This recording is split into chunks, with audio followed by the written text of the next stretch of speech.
तो hello and welcome friends. तो आज की इस नई वीडियो में मैं आपसे बात करने वाला हूं लगातार डकार आने पर किन दवाइयों का इस्तेमाल जो है वो किया जाता है। अगर किसी व्यक्ति को लगातार डकार आ रहा है तो उसका इलाज किन दवाइयों का उपयोग करके हम करते हैं, सारी दवाइयों की जानकारी इस वीडियो में बिल्कुल ही आसान भाषा में दी जाएगी। तो अगर आप एक मेडिकल स्टूडेंट हैं या फिर से मेडिकल प्रैक्टिशनर हैं तो दोस्तों ये वीडियो आपके लिए काफ़ी हद तक इम्पोर्टेंट हो सकती है। तो वीडियो को अंत तक देखते रहिएगा। वहीं पर वीडियो में कुछ भी पसंद आती हो तो लाइक शेयर एंड सब्सक्राइब जरूर कर लीजिएगा, क्योंकि आपके एक लाइक से हमें काफ़ी सारा मोटिवेशन जो है वो मिलता है। तो चलिए सबसे पहले हम यहाँ पर जानते हैं कि लगातार किसी भी व्यक्ति को डकार आने के कारण क्या क्या होते हैं, किन कारणों की वजह से किसी भी व्यक्ति को लगातार डकार जो है वो आता है।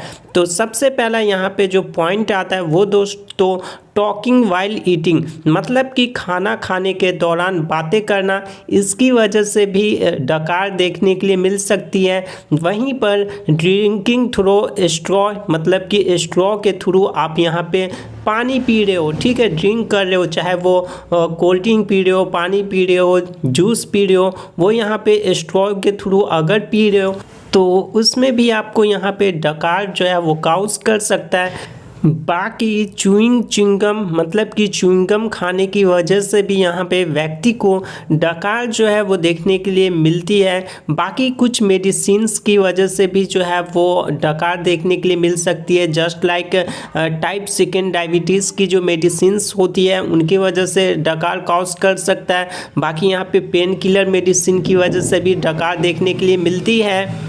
और दोस्तों नेक्स्ट कारण जो हमारा आता है वो यहाँ पर फास्ट ईटिंग, तेज़ी से खाना खाने की वजह से भी आपको जो है वो डकार देखने के लिए मिल सकता है। एंग्जाइटी हो गया, स्मोकिंग हो गया हो, ठीक है।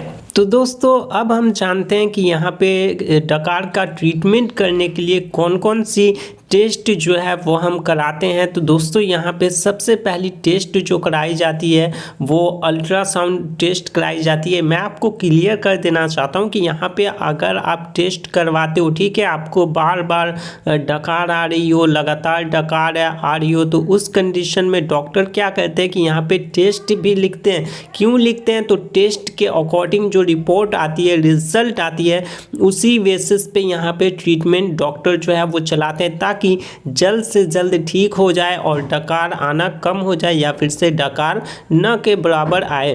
तो सबसे पहला टेस्ट जो यहाँ पे कराया जाता है वो दोस्तों अल्ट्रासाउंड टेस्ट कराया जाता है। अगले टेस्ट के बारे में बात करें तो यहाँ पर MRI टेस्ट कराया जाता है, जैसा कि आप यहाँ पे देख सकते हैं, ठीक है। तो दोस्तों यहाँ पे अगला टेस्ट जो कराया जाता है वो हाइड्रोजन एंड मीथेन टेस्ट कराया जाता है, ठीक है। कुछ इस प्रकार से हाइड्रोजन एंड मीथेन टेस्ट जो है वो कराई जाती है डकार के लिए, ठीक है। तो दोस्तों हमने यहाँ पर जान लिया कि किन कारण की वजह से डकार होता है। डकार होने के बाद हम कौन कौन सी टेस्ट जो है वो कराते हैं ताकि उसी के अकॉर्डिंग यहाँ पे रिजल्ट के अकॉर्डिंग ट्रीटमेंट कर सके।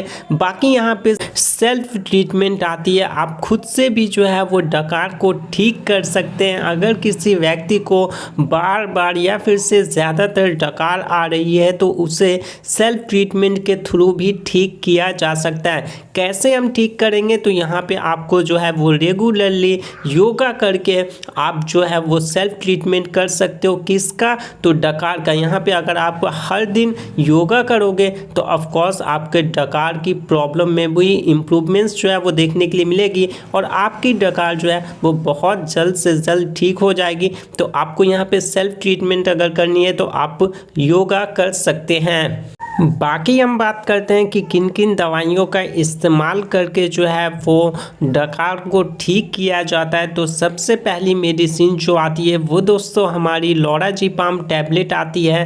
और आप यहाँ पे देख सकते हैं कि ये आईपी के प्रोसीजर पे बना हुआ है। आईपी का मतलब होता है इंडियन फार्माकोपिया, ठीक है। फार्माकोपिया एक बुक होती है जिसके प्रोसीजर पे ये मेडिसिन जो है वो बनी हुई है। वहीं पे लोराज़ेपाम जो है वो 2 mg में आता है, मतलब कि इसमें ड्रग कितनी है तो 2 mg है। वहीं पे बात करें इसके यूज़ के बारे में कि कौन सी बीमारी में इसका इस्तेमाल किया जाता है, तो only use in anxiety condition, मतलब कि एग्जाइटी वाली कंडीशन होगी तो उसमें जो है वो इस मेडिसिन का हम इस्तेमाल करते हैं। चलिए हम बात करते हैं अगली मेडिसिन के बारे में। तो दोस्तों हमारी अगली मेडिसिन जो आती है वो आती है यहाँ पर इटोपिराइड टैबलेट, जो कि 50 mg में ये आता है। वहीं पे बात करें इसके डोज के बारे में तो 1 tablet BD/TDS in a day after, मतलब कि एक टैबलेट आप लोगों को दिन भर में 2 से 3 बार लेनी है। कब लेनी है तो खाना खाने के बाद आपको यहाँ पे लेनी है।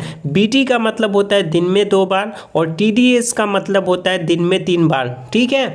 ये चीज़ आपको याद रखनी है ताकि आपको कोई भी प्रॉब्लम ना हो सके। चलिए हम बात करते हैं अगली मेडिसिन के बारे में। अगली कौन सी मेडिसिन आती है जो कि डकार को ठीक करने में इस्तेमाल में लिया जाता है, तो ओमिज डी कैप्सूल, जैसा कि आप यहाँ पे देख सकते हैं। वहीं पे मैं आपको थोड़ा सा जूम करके मेडिसिन की पैकेजिंग दिखा दूँ तो इसमें कौन सा ड्रग होता है तो ओमिप्राजोल, जो कि डिलेड रिलीज, मतलब कि थोड़ा लेट से ये रिलीज़ करता है, मतलब बॉडी में जब ये ड्रग रिलीज़ होती है ना तो थोड़ा टाइम लगता है और थोड़े लंबे समय तक ये अपना एक्शन जो है वो शो करता है। वहीं पे इसमें क्या होता है तो ओमिप्राजोल और डोमपेरिडोन होता है। ओमिप्राजोल क्या करता है तो देखिए, ओमिप्राजोल जो है ना वो गैस, एसिडिटी, इन सभी को ठीक करने में या HCl की जो प्रोडक्शन होती है हमारे स्टमक में उससे कम करने में मदद करता है। और डोमपेरिडोन क्या करता है तो डोमपेरिडोन जो है वो वोमिटिंग रिलेटेड प्रॉब्लम, मतलब कि जी मिचलाना, उल्टी होना, इसको ठीक करने में मदद करता है, ठीक है।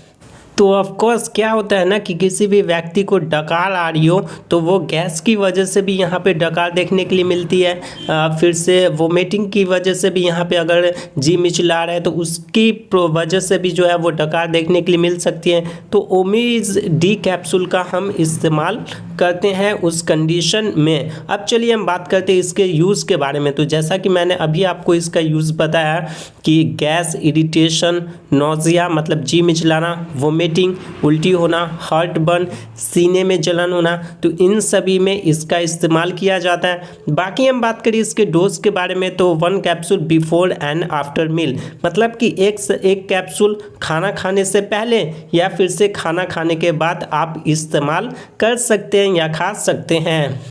दोस्तों अगर आप एक मेडिकल स्टूडेंट हैं या फिर से मेडिकल प्रैक्टिशनर हैं तो आप यहाँ पे स्क्रीनशॉट ले सकते हैं या फिर से कॉपी में नोट डाउन ज़रूर कर लीजिएगा ताकि आपको लंबे समय तक रह सके। उसके साथ साथ एक महत्वपूर्ण जानकारी कि आपको जितनी भी सारी दवाइयों के बारे में इस वीडियो में बताई जा रही हो उन सभी दवा का उपयोग जो है वो खुद से बिल्कुल भी नहीं करना है। डॉक्टर के प्रिस्क्रिप्शन या फिर से डॉक्टर के सलाह से ही आपको क्या करना है, दवा का उपयोग करना है। अगर आप खुद से कोई भी दवा का इस्तेमाल करते हैं और कोई भी प्रॉब्लम होता है तो उसके जिम्मेदार जो है वो आप खुद होंगे, क्योंकि ये वीडियो सिर्फ और सिर्फ एजुकेशनल पर्पस के लिए बनाया गया है, ठीक है। दोस्तों हमारी अगली मेडिसिन मीटोक्लोप्रामाइड टैबलेट आती है जो कि मार्केट में ये पेरिनॉर्म नाम से आता है। वहीं पे मैं आप लोगों को एक ये चीज़ और बताना चाहूँगा कि आप जो हो वो मेडिसिन के पैकेजिंग पर कुछ इस प्रकार का सिंबल अक्सर देखे होंगे, जैसे कि यहाँ पे मीटोक्लोप्रामाइड हाइड्रोक्लोराइड टैबलेट जो है वो IP पे बना हुआ है, मतलब कि इस पे IP लिखा हुआ है। आपने मेडिसिन के पैकेजिंग पर देखा होगा IP, ठीक है, BP, वहीं पर USP आपने देखा होगा। तो इसका मतलब क्या होता है तो देखिए, IP का मतलब होता है इंडियन फार्माकोपिया, BP का मतलब होता है ब्रिटिश फार्माकोपिया, बाकी USP का मतलब होता है यूनाइटेड स्टेट फार्माकोपिया। अब दोस्तों बात आती है कि हर वर्ड के अंत में यहाँ पे फार्माकोपिया आ रहा है, तो इसका मतलब क्या होता है, फार्माकोपिया क्या है तो फार्माकोपिया एक बुक है जिसमें मेडिसिन की सभी जानकारी लिखी लिखी हुई होती है। तो ऑफकोर्स यहाँ पे अगर आईपी देखने के लिए मिलता है तो आप समझ जाना कि वो इंडियन फार्माकोपिया के बुक के प्रोसीजर पे बनी हुई है। बाकी यूएसपी बीपी है तो वो उसके प्रोसीजर पर जो है मेडिसिन बनी हुई है। चलिए हम जानते हैं यहाँ पे मीटोक्लोप्रामाइड टैबलेट के डोज के बारे में। कितना डोज लिया जाता है तो 1 tablet BD TDS in a day after मील।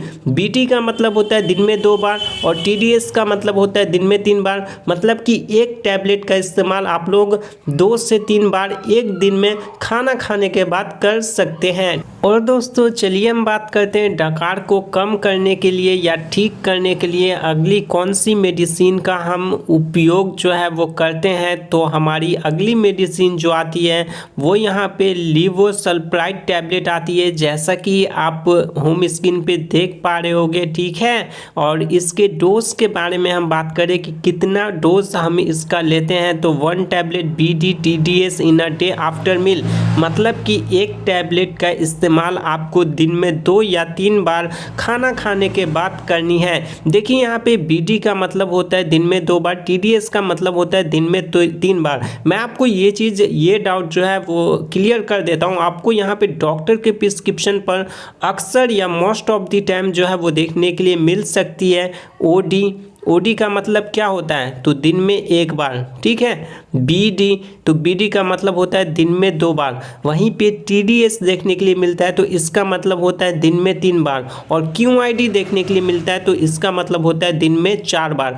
तो नेक्स्ट टाइम से आपको डॉक्टर के प्रिस्क्रिप्शन पे OD BD TDS QID कुछ इस प्रकार का सैंपल देखने के लिए मिलता है। तो दोस्तों आप यहाँ पे देखते ही समझ जाना कि हमें ड्रग जो है मेडिसिन जो है वो दिन भर में कितनी बार लेनी है, ठीक है। तो होपफुली आपको ये डाउट्स जो है वो क्लियर हो चुका होगा। बाकी यहाँ पे ये सभी दवाइयाँ थी जिसका इस्तेमाल करके आप जो हो वो डकार को ठीक कर सकते हो। आपका मैं एक और डाउट्स क्लियर कर देता हूँ। जितनी भी सारी दवाइयों की जानकारी अभी मैंने दी है डकार को ठीक करने के लिए, तो दोस्तों यहाँ पे कोई भी एक ही दवा का आपको इस्तेमाल करना है। ऐसा नहीं है कि आप यहाँ पे 2-3 दवा का इस्तेमाल कर रहे हो डकार को ठीक करने के लिए, ठीक है। उसके साथ साथ वैसे मैं आपको सजेस्ट करूँगा कि आप यहाँ पे डॉक्टर के प्रिस्क्रिप्शन से ही कोई भी दवा का इस्तेमाल करें, खुद से कोई भी दवा का इस्तेमाल ना करें। क्योंकि अगर खुद से इस्तेमाल करते और कोई भी प्रॉब्लम होता है तो ऑफकोर्स उसके ज़िम्मेदार जो है वो आप खुद होंगे। क्योंकि ये वीडियो सिर्फ और सिर्फ एजुकेशनल पर्पस के लिए बनाया गया है। बाकी आपको वीडियो में कुछ भी पसंद आई हो तो वीडियो को लाइक और चैनल को सब्सक्राइब जरूर कर लीजिएगा, क्योंकि इससे हमें काफ़ी सारा मोटिवेशन जो है वो मिलता है। और दोस्तों अगर आप एक मेडिकल स्टूडेंट हैं या फिर से मेडिकल प्रैक्टिशनर है तो आप स्क्रीनशॉट जरूर ले लीजिएगा या फिर से कॉपी में नोट डाउन करके रख लीजिएगा, ताकि आपको लंबे समय तक याद रह सके। बाकी आपको कोई भी पर्टिकुलर डिसीज पे वीडियो चाहिए, पर्टिकुलर टॉपिक पे वीडियो चाहिए तो उसके लिए भी आप लोग कमेंट कर सकते हैं। तो आज के इस नई वीडियो में यही कुछ इन्फॉर्मेशन थी। वीडियो पसंद आई हो तो लाइक शेयर एंड सब्सक्राइब जरूर कर लेना। तो मिलते हैं एक नई वीडियो में एक नए टॉपिक के साथ।